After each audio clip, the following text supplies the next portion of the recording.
Halo teman-teman Konoha yang baik dan rajin menabung. Kali ini gue mau cerita sekaligus ngeluarin unek-unek. Kalian tahu Fir'aun? Ya, diktator Mesir kuno yang terkenal kejam, sadis, dan serakah itu. Tapi, ada satu hal yang gak bisa dipungkiri. Zaman Fir'aun aja pembangunan gila-gilaan. Lihat tuh piramida, kuil, jalan batu, semua masih berdiri kokoh sampai sekarang. Walau rakyatnya diperas, setidaknya ada hasil yang kelihatan. Sekarang gue tanya, di negara kita, hasilnya apa? Bahkan Fir'aun pun mungkin bakal sujud nyembah kalau lihat cara negara kita narik upeti. Dia bakal bilang, wahai negara anak kentot, anak kontol, anak puki, anak pantek, tolong ajari aku cara jadi pemalak modern yang disanjung rakyatnya sendiri. Kenapa gue ngomong gini?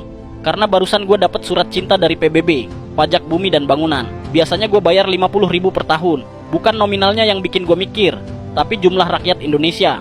Gue iseng googling, penduduk Indonesia 282 juta jiwa. Karena otak gue mulai berimajinasi, gue bagi dua aja. Anggaplah satu rumah sama dengan satu pasangan. Berarti ada sekitar 141 juta rumah. Gue kalikan 141 juta kali 50.000 sama dengan 7,050 juta alias 7 triliun rupiah. Itu baru dari angka recehan yang gue bayar. Belum dari orang kaya, pemilik gedung pencakar langit, pabrik besar, mall, resort, dan villa-villa pribadi. Bisa tembus ratusan triliun tiap tahun cuma dari PBB. Dan sekarang, coba lihat kondisi negara kita. Jalan bolong, sekolah ambruk, rumah sakit antri kayak konser, korupsi merajalela. Duitnya kemana? Fir'aun kalau lihat ini bisa nangis sambil bilang, aku hanya manusia biasa. Mungkin kalau Fir'aun hidup lagi, dia bakal berkata, wahai negara anak kontol, anak pantek, biji pler, aku menyerah. Tolong ajari aku cara menyedot uang rakyat tanpa harus bangun apa-apa. Bayangin, duit sebanyak itu, tapi negara tetap kayak gini-gini aja.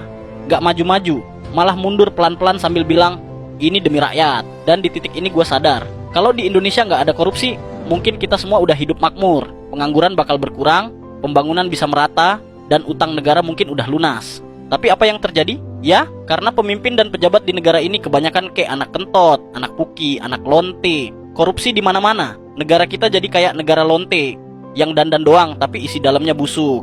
Oke, mungkin cukup sampai sini. Otak gue udah mulai mager lanjutin hitungan. Follow gue, wahai teman-teman Konoha yang baik dan rajin menabung. Karena sekarang, suara rakyat bukan cuma kritik, tapi jeritan batin dari dompet yang makin tipis dan harapan yang makin sekarat. Salam dari rakyat yang udah bayar, tapi nggak kebagian hasil.